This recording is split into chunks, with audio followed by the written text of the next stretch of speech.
That's right. It is the team here over on Catch the Bus. We got Chloe Owens and Pace with us. And this film, I know it's an addition. I can't wait to see it. I'm looking at it right now. It looks amazing. This, by the way, is a short, but what's it about? Because it looks very interesting, and I love how it features you right there in the middle of it all. um, well, just to start off, if I say anything, if I call say my dad, that's the lead actor right there. Peace is my father.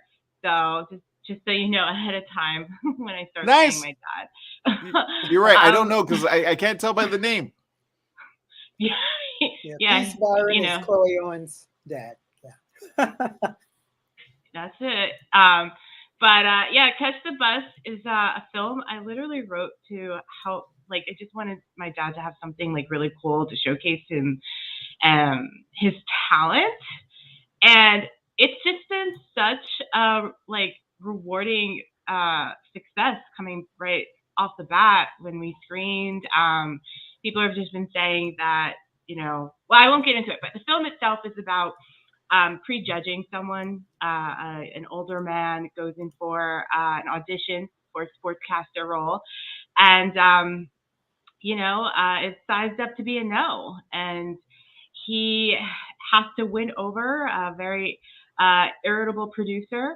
And in that moment, he does, and it takes him into a kind of a different memory of his life. And in that memory itself, he really is able to connect with the producer, and some amazing stuff happens in the audition. And at the end of it, they're both changed for it. So it's been a good run so far. Well, I'm already loving it.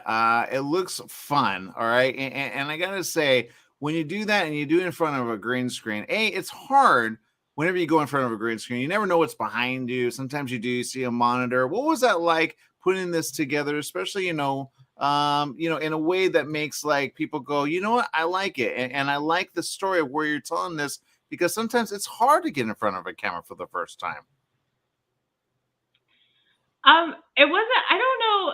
First of all, my dad and I rehearsed this like for months, so he knew what was up. Like as we were going in regarding like the backdrop and how we used the green screen itself. My editor was great. Like he built a whole station after the green screen, but we also used the green screen to be part of the production itself. So you would sometimes see green screen depending on the shot, and then sometimes you'd see like the actual backdrop that the editor built up. And so it's supposed to resemble, like a sportscaster room. I don't know if you want Yeah. to add on that, Dad. Well, no, and seeing the green screen too really put me in the mood for James, who's the character, specifically because it makes it really real, and I won't say anything else either. Well, He doesn't want to ruin it.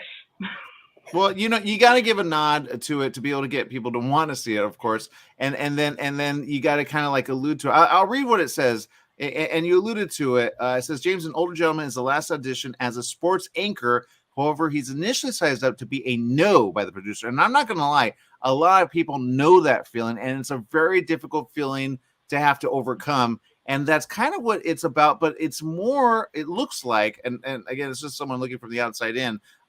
Looks like, again, not only about perseverance, but I think the interesting title kind of gives a spin on it, Catch the Bus. Okay, can you allude to what that means? Well, I can. To get to this place, he has to take 2 buses. And the journey of that and what that means to him as he arrives at this audition, it all culminates and makes a very interesting few minutes with him and the person who's interviewing him and auditioning him. All right, Chloe, obviously putting this together, you had a lot of support, it sounds like. I know, here at La Femme, we always talk about putting things together and doing so in a way that makes sense and then also kind of tells a story. It's more than someone in front of a green screen. It's really about kind of like when we see that trailer, we see him close his eyes and him kind of like, and then come alive, right? It's like, he's really giving it his all, kind of like you are in this film, right? Yeah. So there's a lot of hidden gems in there, and so I don't want to dissuade people from watching it. We actually just came back from winning Best Narrative Short Film, and my dad won Best Actor in another film festival today. And it's just been, people have really responded well to it. It's more about the idea of going for your dreams, but at an older age, where so much is about kind of the youthful generation and, what happens when you haven't reached it at a certain age? Do you just stop? No, you're supposed to keep going. And I think a lot of people have been able to connect to that and the message within the film. And you'll see that in the film as well. Okay, yeah, and you can actually check it right there. Just click on again the tab right there when it comes to La Femme, eventive.org/films. You can go and find this one. It's very simple. You just type in "catch the bus." There's a bunch of posters there, but if you want to go ahead and support Chloe and of course Pace there, you can actually click on the pink tab right there, select the show, and then go ahead and support. And you can watch just that one, or you can watch all the great films for all access pass. But before we let you two go, look, I understand again, this is obviously not the end of what you want to do, Chloe. It sounds like you got more maybe with Pace. I do. I mean, because people have been responding to it so well, I am writing a feature film right now and seeing if we can shoot it. It's just been like a really good response from the short. So that's what we're doing right now. I'm also just wrapping up post-production on another short film that's going to hit the festival circuit. Wildism, get ready. And that's coming out in 2023. And so, yeah, Dad and I are excited to keep working together for sure. He's really talented, and people will see that when they watch the film, and I'm so proud of him. Well, I'm happy for you both. Pace, did you get an agent? Did you run it through your manager, or is she your manager now? My agent and I have been very, very close for many years, but he's no longer my agent, but he's still in my life. So I'm going to be looking for new representation. Chloe, yeah. Chloe, you better hit him up now. I mean, he's about to ask for the big bucks, I can tell. Good. He deserves it. Someone needs to hire him for a sitcom. He's super talented, and I can't wait to have more people see it. All right, I'm looking forward to seeing more of this and more of everything you guys are doing together. Good job. I love the part that you do with, Femme. I always say if you got a good one with Femme, I did something with my mom and I called it Driving with, wait, did I call it Driving with Mom? Oh, Ride with Mom. And she says some weird stuff like in the middle of because I sometimes get into a vehicle because I'm a judge and they give us a vehicle and then I get her fresh perspective in the vehicle. But I thought, I wonder if she'd be all right with that. I can tell you right now, when she knows the camera's on her, and it's recording, she doesn't do well. But when you just kind of push record and then you let it go, you get some fun stuff. And you're like, okay, we got to put that out there. So good job, you both. Of course, you got film in your blood, I can tell. So great job keeping it and keeping it in the fam. Thank you, Aaron. Thank you. Good luck with all your interviews. Thank you. Yeah, get some sleep. I'm going to try. Keep on entertaining. Okay, more right after this. Stay tuned. In the beginning, all films were short. It's not a charity. We're not here to help you. We're not here to help your cause. We're there to make our money make money. It probably takes a year to 2 years to really start seeing money. That title of executive producer on a feature is not the same as the title of executive producer on a television show. Because what you're seeing on television right now is history in terms of where decisions are being made today. Don't give yourself a bad review before you start. I'm sorry, I'm super awesome, and this is my pitch. What are recommendations for packaging? Getting to the right person at the right time, and you have the right piece of the package that they want to see. And be able to adjust, because the plan will never execute exactly as you plan it. If you set aside money for social media, for a publicist, for marketing, things like that, and really you don't have to sit behind those dollars and you can have more control of your own release. You can't go wrong. As for me, I knew that my episode was either going to be awesome or fine. That's the risk you take.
That's right. We got the team here. We got everyone not in the camera. Can we move everyone in the camera? We're working There on we are. it. Tighter, a little tighter. No coronavirus. Okay, good. Obviously, you got a great. I'm sorry? Nothing. Sorry. Continue. Okay, here's the film. Without a doubt, it's a fun film. It's something that I think we need in the time we're living in. And I say this, look, keep it going. But tell us, for those that want to watch, it's about a girl, but it's not about just any girl, right? Right. Yeah. Our protagonist, Kimmy, is she's quite the effervescent child. She makes everything into a really dramatic movie scene almost, and has a very big imagination, and everything that's going on in her life is a product of what she wishes it would be. So it doesn't always turn out the way she wants it to, but that's what she hopes. Well, that sounds like a good film. I mean, it sounds like does she have more in her? Like maybe number 2, number 3, and number 4? Or it sounds like a series. Oh yeah, it totally could be. Yeah, Kimmy has enough personality, I think, to last a whole series. She and our lead actress, Faith, she totally did the character justice. She really came in with a very fun and strong attitude to bring to the piece. So. Okay. Now I got you guys all in the one, so I'm assuming your names, but I'm not gonna assume, because you know what happens when you assume. So we got Delaney Lloyd, we got Laurel Pierce, and Amber Steele. Okay, let me ask each and every one of you, what was it like working together? It looks like you have a good synergy. Yeah, we've known each other for a while, but we've lived in LA for a bit together, worked on different projects, actually in television together, but we wanted to do something of our own. And so we we brainstormed a couple different ideas and wanted to come together, and we each had something to bring to the table. Amber is our visual cinematographer, director of photography, and Laurel has a great producing brain to bring together all of the pieces of the puzzle to make it all happen. So yeah, this is a great first time working together, and we hope to do many more projects. And I think you're right. I think it is synergy between the three of us. We really did find something kind of magical about being on set together, and like, so like reading each other's minds in a way too, of being able to just, I don't know, operate in that realm. I think it was kind of special, this project. It really was. Between that and the cast and the crew that we got together, it was a fun project. It was so much fun. Well, and that's a great thing. I will say this. When somebody said to me, I used to have like a host that we used to work together every single week.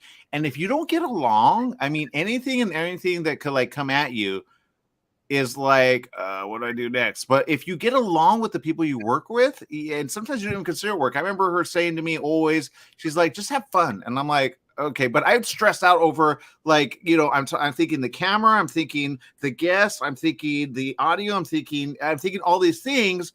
But she says, okay, just have fun with it. I'm like, do you know how stressed out I am? But when you kind of can be in each other's like, because you understand like there's professional and then there's like, sometimes you leave the fun at the door, but then when you kind of say cut and scene, and it's like, okay, now everyone, like you have a result. And this film is a result of you working together. And I think the way I kind of see you guys, I think you have like more films to come, Oh, we totally do. And I think that's like, one thing about this kind of group is that it does feel like everyone has each other's back, and there's such like an earnest level of trust between the three of us. It's like, oh, I know we're going to get it done because all of us have the same goal in mind. We're all fighting for the same thing. And I cannot wait for our next project together. I know that she's cooking things, so we're really excited. What do you guys shoot with, by the way? This one was the Alexa Mini. Oh, I'm not gonna lie right now. I am like, and I when I look at a camera and I look at it like a package or a system, I go like, I want to film with that, but it's so expensive. So what's that like when you pull everything together? What? Go ahead. I mean, this one was kind of like we had high standards for it, so we made sure that was going to happen. And since we all kind of are working out here in Los Angeles, we were able to use our connects, and it's blood, sweat, and tears going into these short films. And I think that that's what we did that, and we made our connects, and being able to get like the B speeds we had on these, they had this wonderful like triangle kind of bokeh in them, and I thought that was so unique, and it kind of took us back to a time period, because this is set in the early 90s or early 2000s, where that's where we're all kind of I think we had our heyday there. So it was able to like piece these two things together, and I think that it turned into something kind of magical. Well, it looks magical, I will say. Bringing this film although it's a short, there's a lot of time, a lot of sweat, a lot of tear, and a lot of like you say, pulling people for favor. But if you had the right amount to be able to make this into a series, there's a lot of networks looking for series right now. They're all doing on streaming devices. It's almost like TV is like, yesteryear. But I say, well, not if you have a smart device, but if you had like your druthers and you had the ability to make this into a series, like what would you do with it and where would you take it? Kind of like reach out to that possible person that says, you know what, I want to make this into a series. That's a good question. I think maybe I think there's an audience, a young adult audience that is constantly, you're right, looking for content. So Kimmy, her point of view, I think she is a little bit stuck in her childhood, as she's a preteen, but she's still stuck as in her childhood a little bit, in her fantasies. Then in this film, she uses a magic 8-ball to kind of guide herself into what she's going to do next. Like if it says yes, she'll do it. If it says no, she won't. And, when you're a preteen, you kind of let go of those toys and everything, but she doesn't, or she hasn't yet. So I think maybe it would be interesting to kind of grow up with her and see how she matures. And maybe it takes her a little bit longer to mature, kind of like a Lizzie McGuire or Pen 1-5 type show. And I mean, us women, like we can't get enough of that. Or maybe I'm just speaking for myself, but I always want to see the stories of coming of age, like women's stories. So I think that, yeah, Kimmy could be, and without a doubt could be that series for sure. Yeah, I love you, Amber. You kind of let them kind of, take the lead with this, but I can tell you're the brains there when it comes to biz and when it comes to pulling everything together. Because it takes when you said, look, she makes a good producer. I don't know if you understand what a producer, like, there's a special mind that makes things happen, and people go, yes, sir, yes, sir, yes, sir. Do you ever find sometimes there's like people like are on the clock? You're like, we got to get this done. Are you ever that person, or do you try to be like, okay, we'll give it time? I mean, I would say that Laurel and I are neck and neck for that, which I think probably makes us so productive. I think we were able to establish deadlines and make things happen because, like so much of this is us kind of coming together in our free time to make something happen because we want to see each other grow. And I mean, Laurel, it was also a lot of, we need to make this day. We have kids. What we're not getting there. How are we going to make this happen? Like, can we cut this shot? Can we do this? Can we make it go faster? Which is always fun, but you have to pivot. There was a lot of pivoting. There was a lot of wearing multiple hats of she's directing, writing, doing hair. I'm doing makeup, calling for lunches. This one's trying to stress me out with ladder pods and jumping off of roofs. And...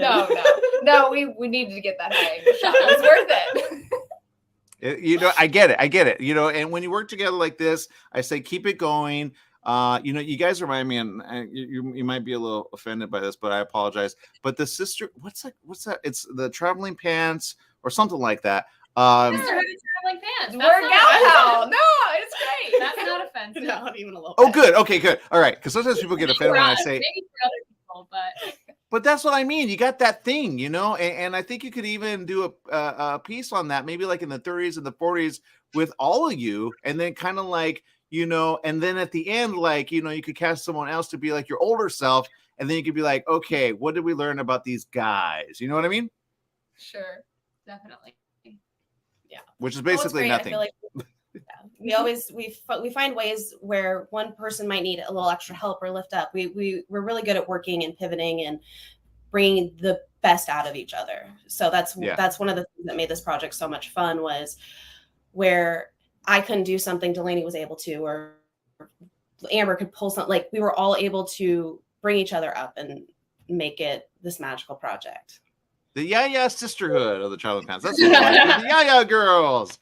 All right. Well, great job. Great film. I'm glad you brought it. Let me bring it up real quick for people to go check it out. Again, if you just want support, I'll call them the team, because I know there's more that kind of you pull together to make this happen. It's all right there. The film, without a doubt, although it's a short, remember, they put a lot of sweat, time, and blood into this. I don't know if you guys got cut along the way. Sweat and glitter, actually. Oh my God, so much glitter. Even better, especially when you pull together to do, get the makeup done. All right, so thank you very much for bringing your talent to this. Can't wait to see more from each and every one of you. Keep it going, and can't wait to see what's next. Thanks so much. Bye.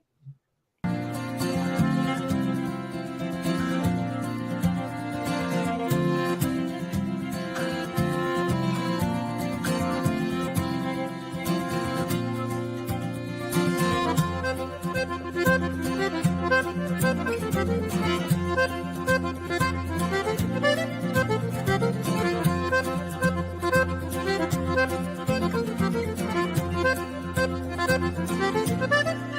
you.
We have with us Diana Davis. Diana, you got this film. It looks really good. Cult Cartel. Not gonna lie. I'm thinking based on that like poster right there. I'm seeing A, it's a feature, and B, it's a great film. Can you talk about it? Sure. Thank you so much. Yes, we're actually a nonprofit film company. And so we make films based on true events, and then all the proceeds from the movies go back to aid the survivors. And this is about the FLDS, the Fundamentalist Latter-day Saints on the border of Arizona and Utah, which that's basically their mecca, but they're all over the country, America, North Canada, and Mexico. And this is based on true events, although we've changed all the names. We don't even say FLDS, but and it's we went inside Colorado City, where we've been aiding these people that are virtually slaves. And this is since I've been helping them for about the past 10 years, since our first film, Cathedral Canyon, came out. This is a sequel to that. Although it does stand on its own, so it doesn't matter that no one's seen the first one yet from your festival. But we employed 28 of the actual survivors that escaped from the wrath of Warren Jeffs, who's now doing life in prison, and alongside Donnie Most, from Happy Days, Ralph Malph, and Jude Tyler from that 70s show. And then they did hair, makeup, and everything. And it's really from their voices about what they would want the world to know that it happened to them and is still going on rampantly in this country. Yeah, it takes a discussion. We had another film kind of allude to like a cult, right? And what happens behind the scenes. And sometimes they want it out there, sometimes they don't want it out there.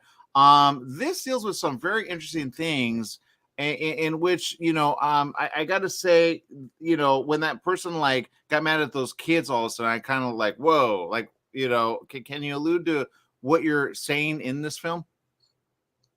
Well, yeah, sure. It's really told because I've spent so much time inside Colorado City, and we actually just showed this movie for the first time in Colorado City to all the ex-FLDS members that still live in the city. They've been it's too complicated to go into, but the FBI did go in there and raid it. People might have seen that, remember that from, I think it was three years ago. But they just left the town. They left behind who was no longer any use to them and went up to South Dakota, to Pringle, South Dakota, would have a big town there. And they also scattered. So even though they're no longer controlling Colorado City, they are still having their main source of wealth is from child labor through big construction companies. They underbid everyone. So the movie really shows how these, young boys from the age of about 7, are taken out of school and they start just learning the construction trade. And with polygamy, when I first got involved, I thought it was, these pedophiles who just like young girls. And then as I got to understand and know them all better, they are, if you have your religion be that you need to, a girl in order to get to heaven has to have a baby a year from childbearing age, and then you practice plural marriage. Imagine the workforce you can get going there, and then you. Okay, I have a question on that. I never heard that before, and I'm glad you brought that up because I think that I go, who came up with that?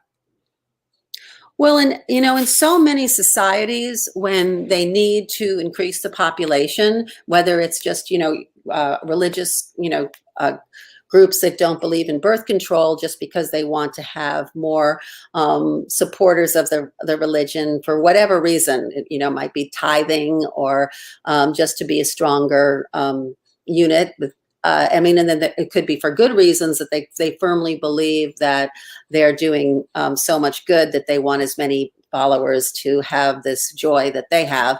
or It's it a can be. man. It's a man. A man wants to impregnate a woman. Period. End story. That's I cannot get over the dumbness of this, because men are kind of like, in a way, going, hey, in order to get to heaven, you got to get a pregnant girl. Like, it's just to see. I question that, because I don't say that's not a God that you want to serve. That's a guy you like are told to serve, and then make the man feel good about himself. Does that make sense?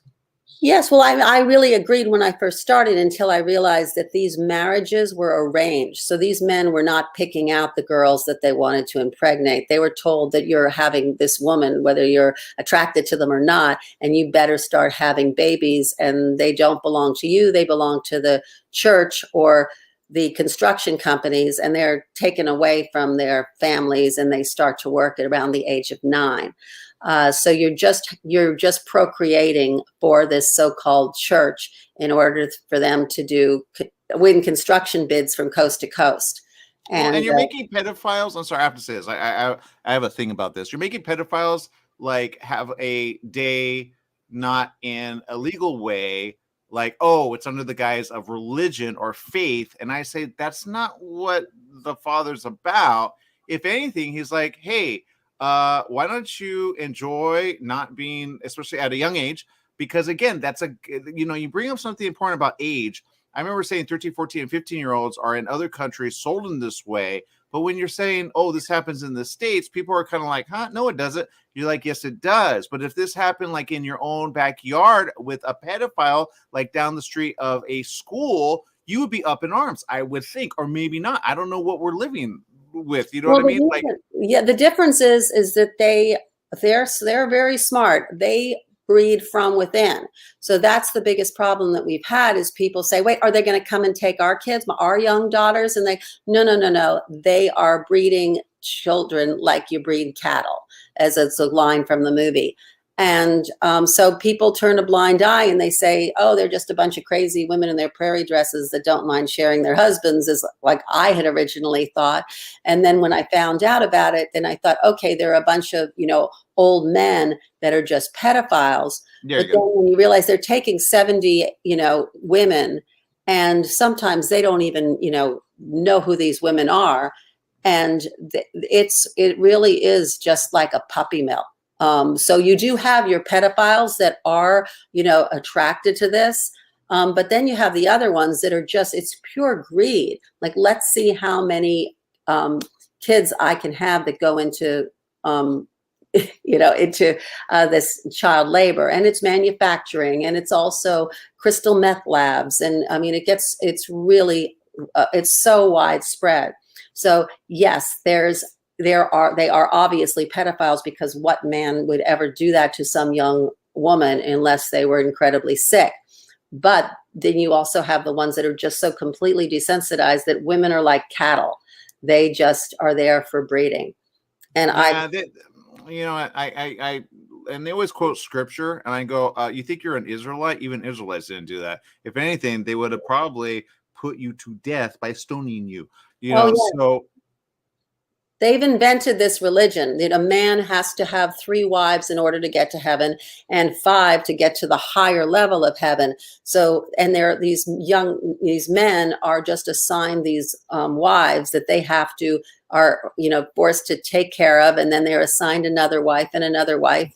And when I've gotten to know a lot of these men, it's been a horrible experience for them once they've gotten out. I mean, they don't want all these women that they don't even know all of a sudden all living in the house, fighting with each other. It's just, and I mean, they can't keep up with it. And they're just going to work every day, working as slaves for the church as well in construction, and just being expected to just continually procreate and handing over your boys to the workforces, and then handing over your girls to the church elders to, become baby machines. Yeah, again, this is not something I ever want to be a part of, and I always question. I would hope not.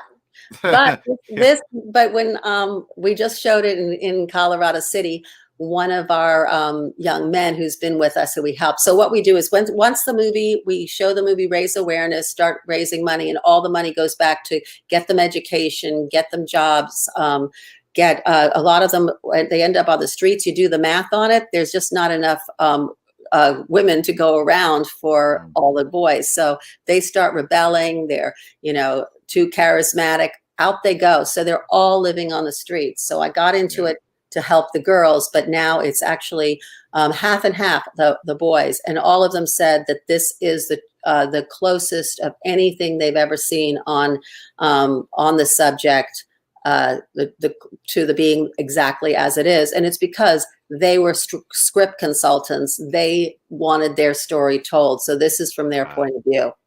Well, I'm glad you did it. I know you got some star power there. I get the word out. It's a thing here in the U.S. I say, don't let it be.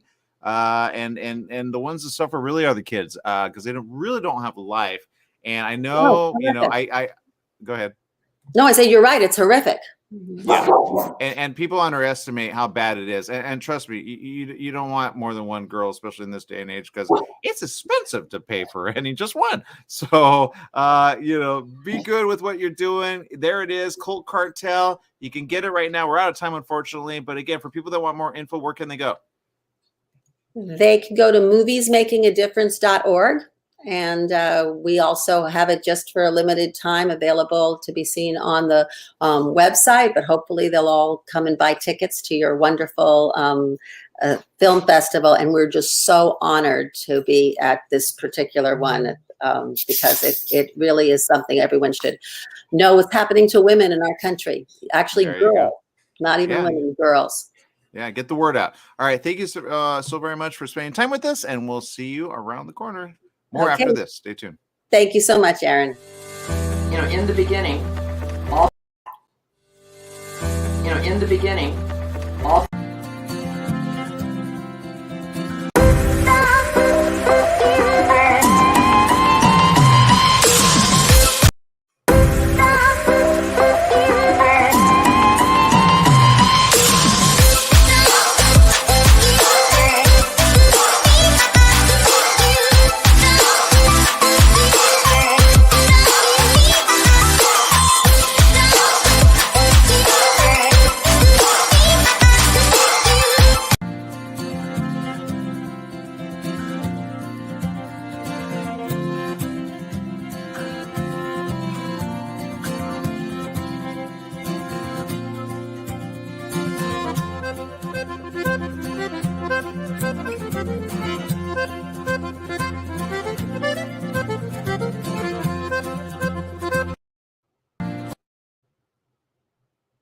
We're having some technical difficulties. We'll be right back right after this. Stay tuned.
Joining us right now is Lynn. Lynn, we appreciate you. Thank you so very much for joining us. Your film looks good. I know it's under like a few minutes, like a total of 6 minutes and 26 seconds, but it's an animated short and it looks, well, let me put it this way.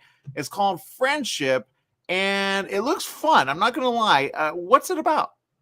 So Friendship is a story about two childhood friends and the journey they go through, when they're younger, all the way to when they go to high school and college, and how their friendship kind of goes in different directions. And, in the end, how if it's a great friendship, you never lose track of that friend. And so that's the nutshell of it. I don't want to give it away too much, but that's the nutshell of it. No, I love it, and I love the style, by the way. I have a thought about a film, and I think this would be the style to get it like at least like picked up and then made, into like a full length because I'm not sure how you did this, but you did it really good, and it makes me kind of go, okay, how much time did it take to do that? I'm picking your brain for a reason. There's a reason. I have a really good film ready to go, and it looks like, but if it took like years, then maybe not worth it. Well, we should talk about that. Maybe I could help you produce it and make it. But Yeah. the style of this is actually 2.5D. So what that means is the background is all 3D. So the environment, the cars, the bus, all of that is 3D. The 2D is the characters. And what we used was, after, the 3D software, we used Toon Boom to give it that kind of that 2D look to it. And so one of the things I wanted to do was give it that unique style that you just mentioned, right? Yeah. I didn't want to have a style like a Toy Story. I didn't want to have, a regular 2D look to Right. it. And so I went with this style because I wanted to create more of a nostalgia kind of a feeling for the short film. Yeah. Well, and you hit it. I think if anything, like there's a story that I did about a butterfly. That's not the one I'm thinking, about, making into like, a series. But I have it's about a prince. And I recently sent it off to someone that he's like a little guy. He's only 8 right now. And his voice, when you hear it, you go, that's Prince, there's a dragon involved, there's a kingdom involved, and I think this style would help it kind of get picked up. So I have to say, I know there's an investment of time.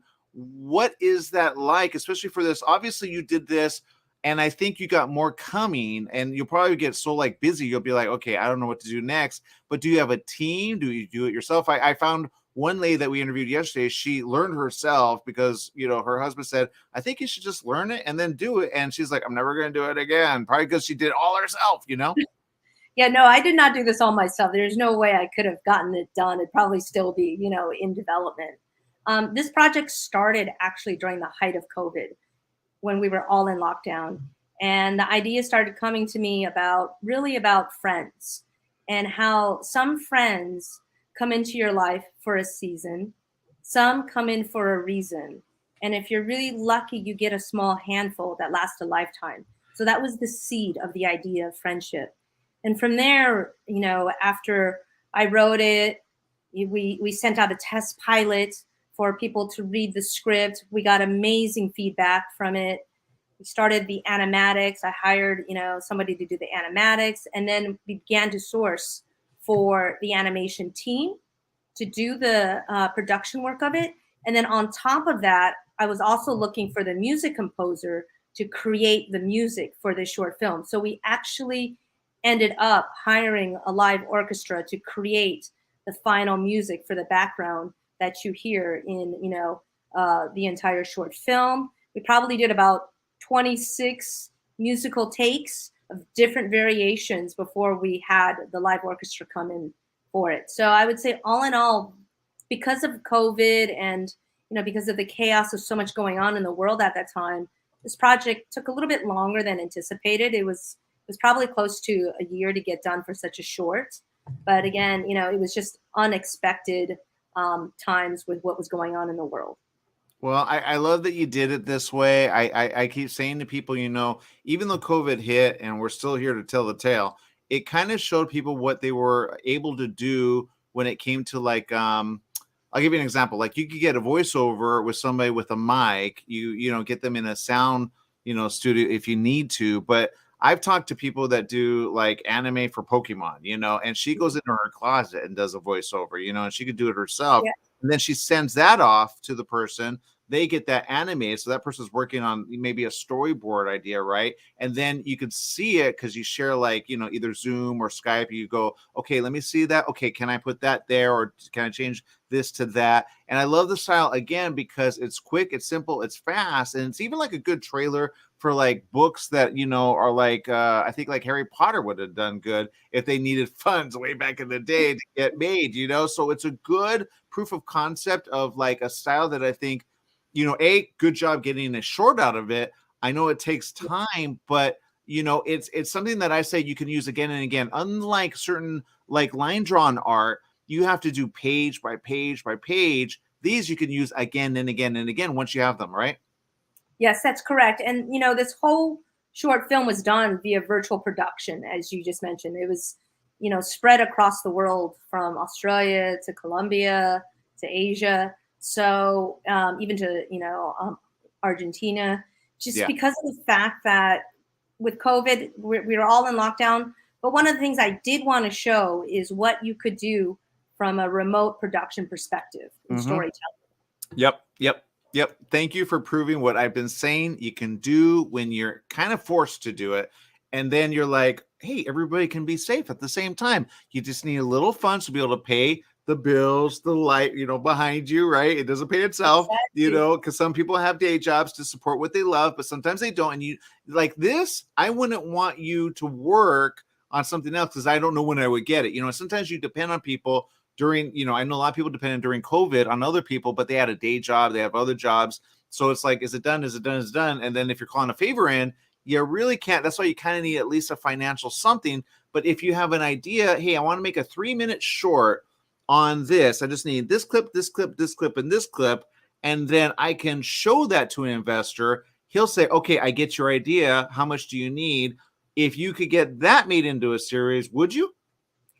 Oh, absolutely. And you know what? I'm glad you bring that up because this short film has actually now garnered interest to become a TV series because the characters are so rich that we have so many more stories to tell.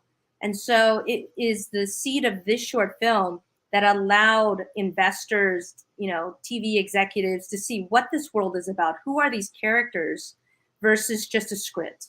I think that's one of the things that, has a lot of uphill battle when you just have a paper script and no images. Even if it's rough, it's still hard to imagine. But when you have a completed short film, you have painted the world. You have painted the picture of the characters. You have painted, people in their lives, their friends, etc., to show how much it could be extended. It's exactly what you mentioned about Harry Potter. If they had to start it that way, that would have been a great way as well if they needed to.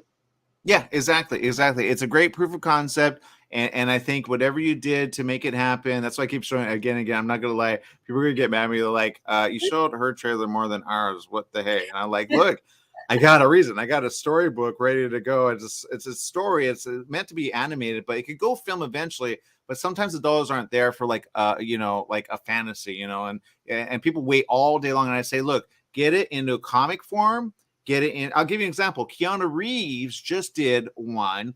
And people don't even know it was at the comic store. Now it's being made into a feature, but it's him writing it. It's his own creation with art. And it gives somebody the idea of, oh, that's what you want. And then you don't have to wait nowadays for like a following. I know Marvel does and DC does. They've had the following for years. But all you need is like something for someone to see. And like that, instead of like describing, because sometimes people don't describe really well. We've had some pitches. We have a portion of the fest where people can learn how to pitch, in a good way. But I think when you have like this, you say, this is what it's about, blah, blah, blah, blah. And then you say, watch this. They, of course, watch it. And then at the end, you go, so, I see it going this, that. They have two things that they connect. So even if they go away from you, they still have that visual. You know what I mean? Yeah, absolutely. And to add on top of that, what's really important too, as the creator and director, you want to stay true to your vision, right? Yeah. And that is sometimes very hard to do when you're seeking money or you have executives who are telling you their vision of the story. Yeah. And so when you are able to create a short, that actually protects your vision to showcase, this is exactly what I see. This is exactly who I see the characters. Yep. That way there's no misinterpretation from another person, right? And be like, oh, that's what you meant, right? Because at the end of the day, you have to be happy with the work you create. Yeah. And you could use this again and again and again. I love that. Like you could have another story about a school bus. You could have a story about a university. Actually, I got a few films about that. Okay. Anyway, my point is this. Great job, Lynn. I'm going to find you on social media. How do I find you? Okay, well, if you want to connect with me, you can connect with me on LinkedIn. If you want to learn more about the short, you can go to friendshipshort.com to learn all about it. But we should definitely connect. I'd love to hear more about what you're thinking of doing. Yeah, where are you located, by the way? In LA. Even better. Okay, I'll buy lunch, guaranteed. Okay, thank you so very much for spending time with us. Great job on this, and I can't wait to see it in its full because this is one of the very first I'm going to check out because I'm already hooked right from seeing that trailer. So good job. That means you got to win. Thank you, Lynn. Oh, thank you. I'm very honored. Thank you so much, and thank you for just the wonderful compliments and what you do as well. Thank you. Thank you. All right, more right after this. You know, in the beginning.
We have with us Laura. Laura, you've got a film. It's called Wower Woman. I'm not gonna lie. I think this is probably like something that's gonna. I got a chat and it was like Wower Woman. I thought they were talking about something else, and I'm like, yeah, they really are Wow Women. But it's kind of like a saying. I think you need to trademark it. You know what I mean?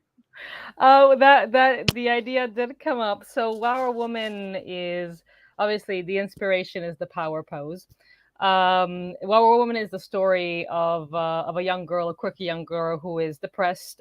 She's in an abusive relationship, and one day she turns on her phone, and this podcast comes up. This podcast is led by this lady that's called Wendy Wower, and she's this quirky and eccentric lady, podcast healer in a way, and she has her very unique way to empower people. She basically shreds people to pieces to then put them back together and puzzle them back to their better version of themselves.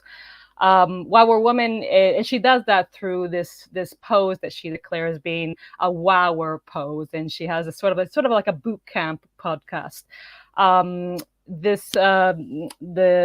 short is part of a trilogy that's called Tune In, and it's meant to be followed by other 2 chapters, which is the sequel of this lady who's called Amy and how she grows up into.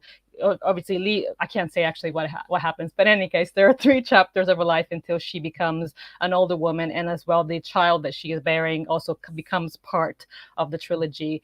Yeah, that's essentially the story. And it's not really a lead, but the lady that's called Wendy Wower, it was so fun to. I think I lost you.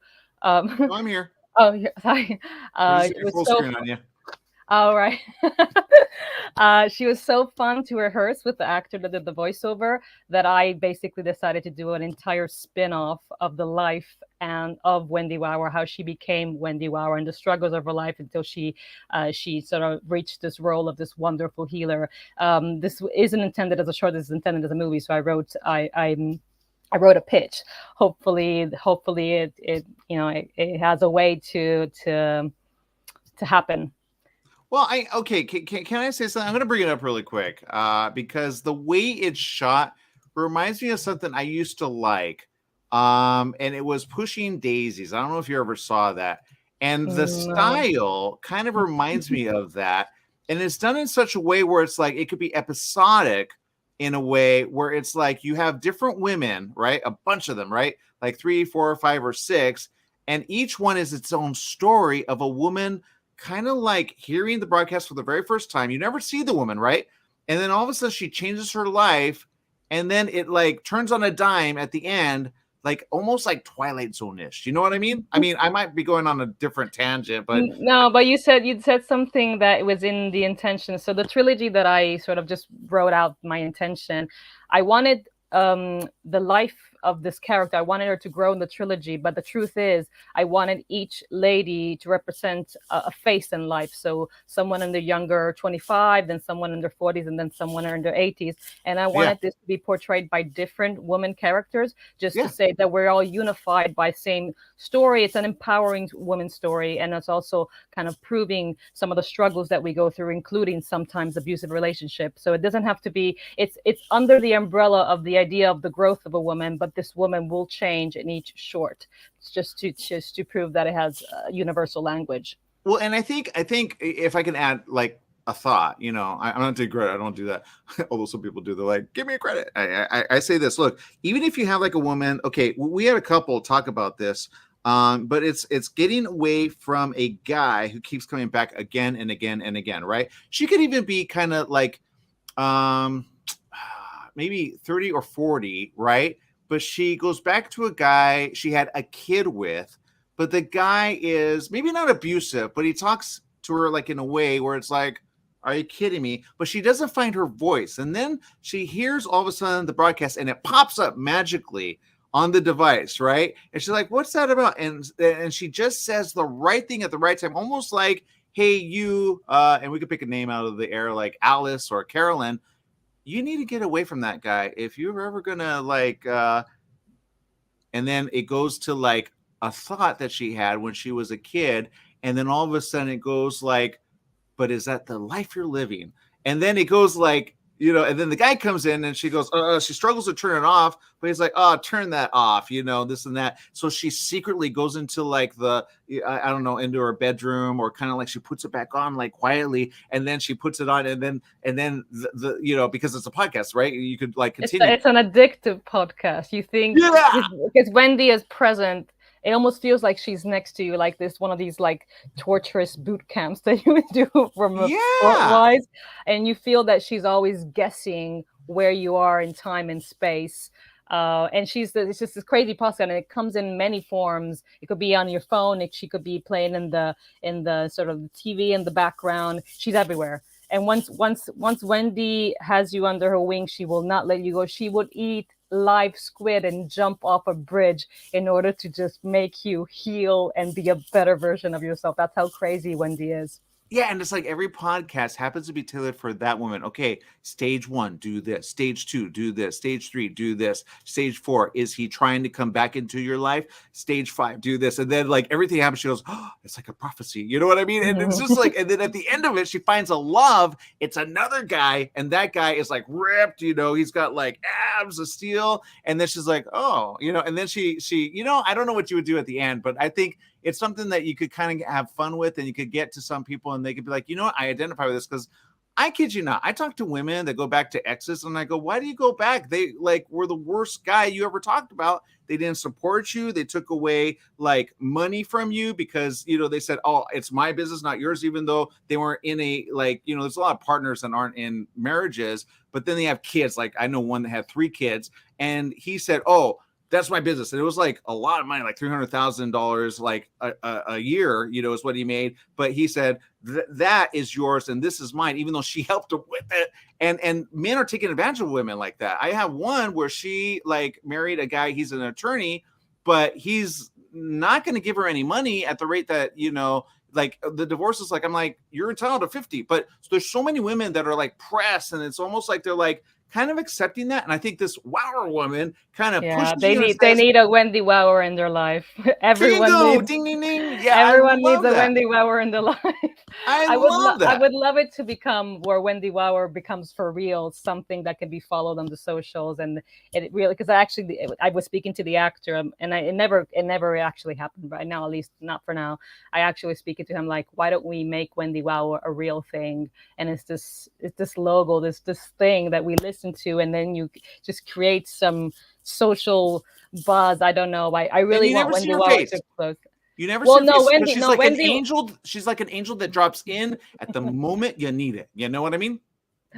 Right. She does have a face though, but the face only comes in the, what I would love for the spin-off, the movie of her would be great, because she's what I basically wrote it for a competition that I had a deadline for, and I wrote it in 2 hours because the idea was so complete, and Wendy Wow was so easy to write. And I wrote the pitch. Hopefully. All right. Well, I think it has a life. Watch Pushing Daisies. You'll understand what I'm saying and then it's like a magical thing that happens at the end. They didn't do more seasons of that. I wish they had. But I talked to people after and I go, what happened? They go, network. It was a network. Like they pulled the plug, but it had so much life in it. And this has that vibrancy that goes like, even like I can see it like from England and then Australia and then like a woman like in Mexico and then Latin America and then one in Canada. And you like bounce all over the world. And all of a sudden the podcast is just the thing that you need at the right time, you know? Exactly. And you're kind of in a way, this is why guys hate it, but I say, whatever. Don't be that guy to cheat on her and, you know, treat her like nothing. It's kind of like in a way it gets to the people where when you watch it, you go, huh? And it gets somebody to think, am I living that life? And you'd be surprised how many are living kind of the same life. Yeah.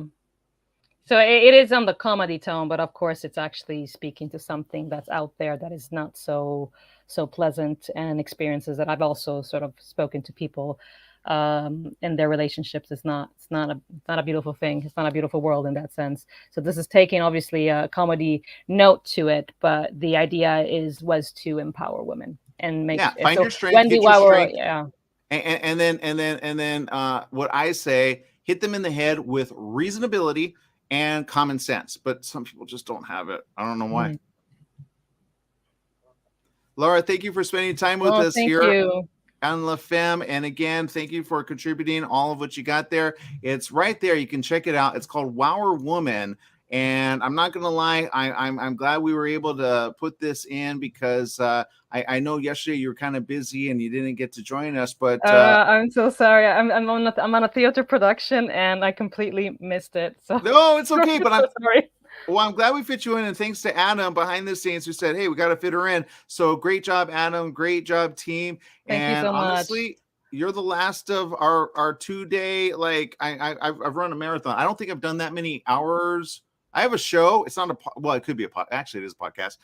I've never talked this much. So again, thank you, Laura, for bringing Wower Woman to everyone, because sometimes it takes a woman to get to the heart of the truth. You know. Thank you. All right. Bye. Make it a great day, everyone.